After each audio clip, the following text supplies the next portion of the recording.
Once the IRS does the certification, the taxpayer has a 90-day period to rectify it before the State Department will take action. So the IRS does the certification. It's done on CP 508C, but that is not the end of the world. That just means, hey, now you got 90 days. 90 days. This is an important part of these notices that I think clients seem to not understand is those 90 days in this instance, or 30 days to file a 12-153 after a letter 11 or something like that.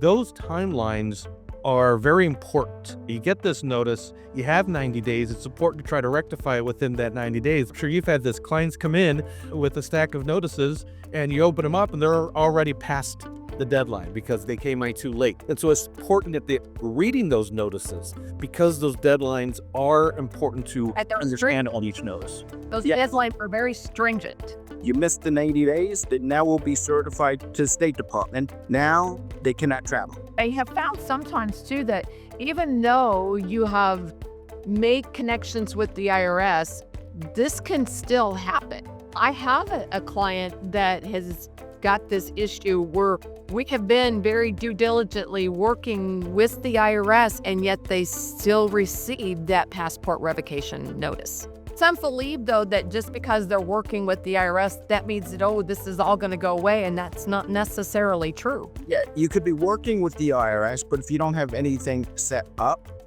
which you get the 90-day notice, the CP 508C, you could do, number one, call up the IRS, get into an installment agreement. Number two, file an offer. You can't just get an offer in the door next day. As we know, it takes time to do your due diligence on it and to prepare it and send off all the documents and get it into the IRS for processing.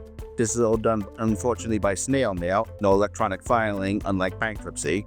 Third, if a really impoverished client with negative budget, you could always put them in what's called uncollectible status. For the first two, for an offer or for an installment agreement, if you have unfiled returns, you're blocked. You cannot file an offer. You cannot enter into an installment agreement. You can, if you do qualify, though, go for CNC called uncollectible status. Right.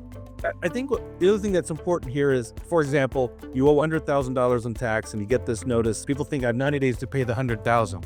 It's not necessarily that the tax has to be paid off. Like you said, if you get into an installment agreement or a resolution case the IRS accepts, then you're in good standing because they understand, okay, you may not be able to pay it in this time frame, but you've made an effort to get it resolved.